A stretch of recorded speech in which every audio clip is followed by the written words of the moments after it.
There's nothing more St. Louis than Forest Park. Art Hill, the Muni, the Jewel Box, the zoo, not to mention the art and history museums, all of which exist because 120 years ago, St. Louis, Forest Park, hosted a little global event. It's possible you've heard of it.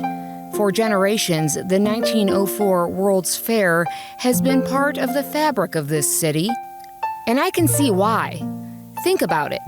There was a time when more than 19 million people traveled across the globe to this 1,200-acre exhibition in St. Louis so they could see things from all over the world they had never seen before, and they could only see here in St. Louis. There's sort of this air of excitement about it when you read about St. Louis from that time period. And you know, St. Louis is... Adam Kloppe is a public historian at the Missouri History Museum. They're commemorating the 120th anniversary of the 1904 World's Fair with a new exhibit. This exhibit is going to introduce you to the World's Fair in a way you've never seen it before.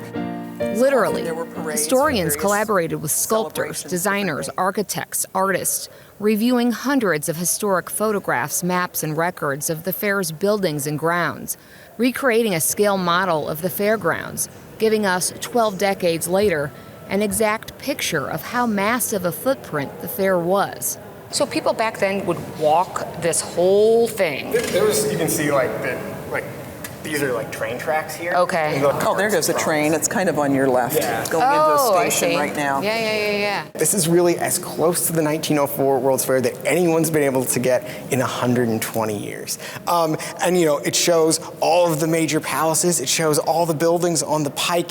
It shows, you know, all the little state houses. It's an incredible amount of detail that brings the fair to life in a way that I think no one has ever been able to do before.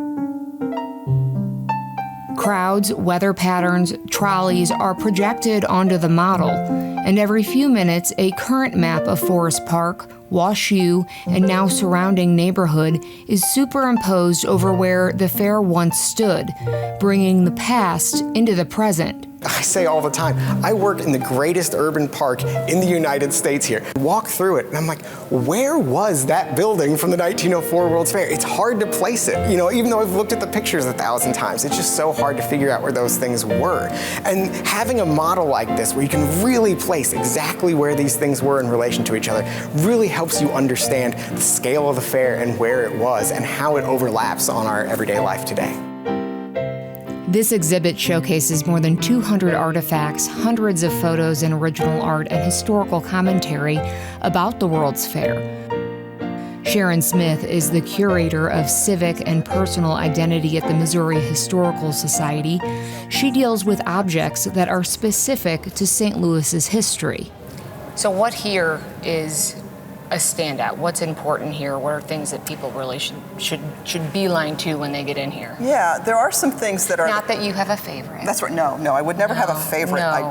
No, can't do every artifact is the same as the you next. You love them right? equally. That's exactly right. Absolutely. You got that tagline down. If we're talking about building the fair, is this shovel. When you think about groundbreaking, that's like the moment. That's those are the first moments where you're saying, we're going to do this. They had to clear snow off the ground, literally had to break ground because it was frozen, and they used about 3 or 4 different shovels. That's not a snow shovel. It's not a snow shovel. And they literally somehow broke ground.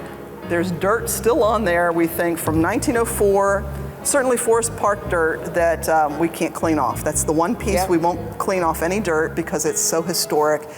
The World's Fair wasn't all ice cream cones, Ferris wheels, and trolley rides.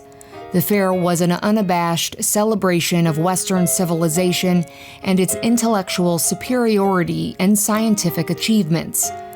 This exhibit aims to tell a more complete version of the history of the World's Fair.